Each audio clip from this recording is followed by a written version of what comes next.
I'm just playing in my greenhouse today. It's December in Portland, Oregon. It's cold outside, and there are some things still growing. Actually, I've got lettuce and other things out there, but I just don't want to get cold, so I don't like gardening out there as much right now. I've got a little heater in here in the greenhouse, and so I'm having fun in here. But I turned on the camera because I wanted to do a short video for you on a topic that has been well covered this year, and that is the Qualified Business Income Deduction. I say well covered because I think many of my colleagues have been writing and talking about this topic. They've been consulting with their clients on this topic. It's a pretty big part of the 2017 Tax Act that was enacted last December, and it affects a lot of business owners, a lot of the people that CPAs work with, and so I think it's been a prime topic of conversation. And for that reason, I've avoided getting into it until now. But I kind of sat on the sidelines and watched what regulations came out over the summer, toward the end of summer, and then what other people were saying. And I thought, well, maybe I would just do some videos on the basics. And I'm going to attempt in this video not to be too long-winded. I often am, as you may know if you watch my other videos, and so I'm going to keep it to the basics in this video and then highlight the topics that maybe we could cover in other videos in the future. So what the QBI deduction, if you haven't heard about this or you don't know what it is QBI stands for the Qualified Business Income Deduction. And I'm going to take you back for just 1 second to history. I remember I was working in an accounting firm as a tax accountant. I was in an accounting firm when the Domestic Production Activities Deduction was passed a long time ago. And at that point, when it was passed, I remember having a chuckle to myself, and I don't know, I guess I have a strange sense of humor or things that kind of keep my interest, but I thought it was so interesting how many acronyms that particular tax law, the DPAD, had with it. Now, I'm bringing up the DPAD, it's just as a side note. You may know that many businesses qualified if you were producing something to get the domestic production deduction, but that deduction was killed or went away after 2017 as part of the same tax act that brought us the QBI. But I'm making the linkage there just in terms of I found out then how much the IRS and the Treasury and tax professionals like throwing in acronyms to shorten the discussion about tax law topics, because there were so many acronyms involved in that DPAD law.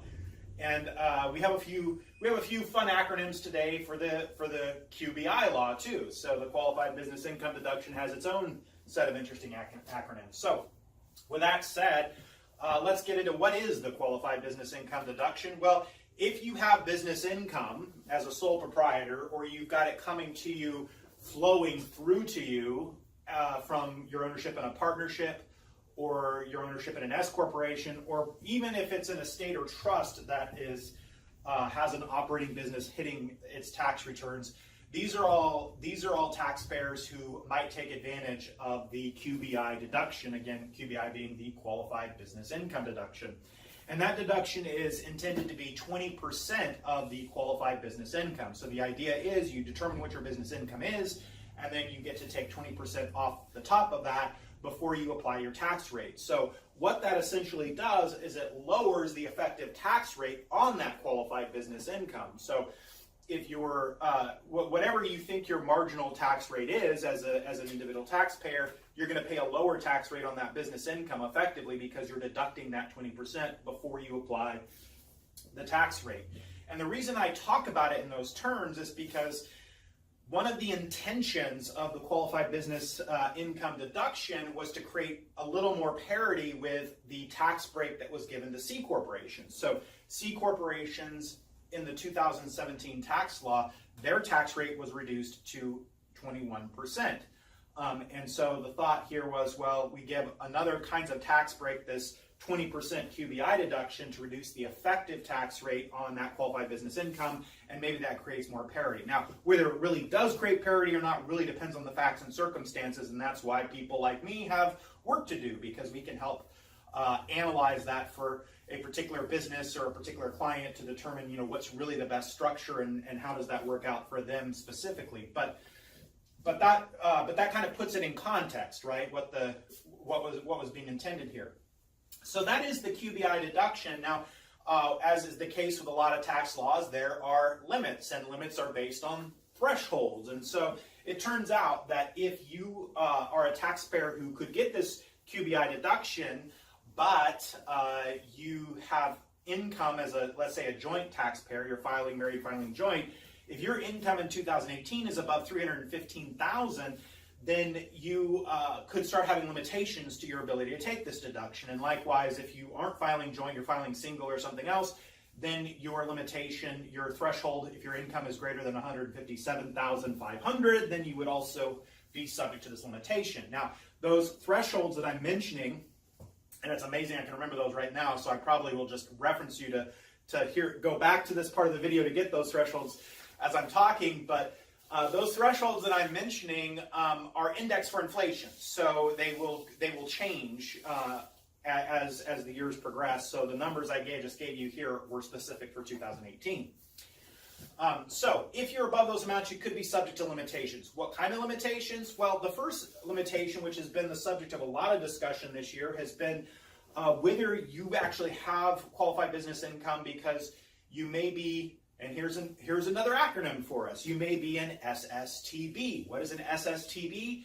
An SSTB is a specified service, trade, or business. So if you're a specified service, trade, or business, then your QBI deduction may be limited if your income is above the thresholds I mentioned earlier. So a service provider can get this deduction if their income is below the thresholds, but if your income is above, then you may have problems with being able to take this deduction. There's a phase-in and then some other complexities involved in that. There's also some interesting definitional work to do around, well, are you an STB or not? But you can look at this in the broad scheme of things. They were saying, well, we're not intending to give this to large service businesses, high-paid service businesses. And so if I was fortunate enough to be an accountant who had joint income greater than $315,000, then I would start to lose my ability to take this deduction. Eventually it'd be phased out and I wouldn't get to take it at all. So that's how it works out. And I mentioned accounting, that's one specific SSTD, but let's save the rest of that for another video. We can talk about what is considered qualified business income and what would be an SSTB. That could be a whole video in and of itself. To keep this shorter, I'll park that and tell you about a couple of other limitations you have. Again, I won't get too in depth with them, but one other limitation you could have, again, if your income is above the thresholds, your ability to take the QBI could be limited by the amount of W-2 wages you pay employees, and so that could be another topic we can get into in a later video. Or another threshold that could apply, or that you might want to apply, would be the adjusted basis of property immediately after acquisition. And so that has an acronym.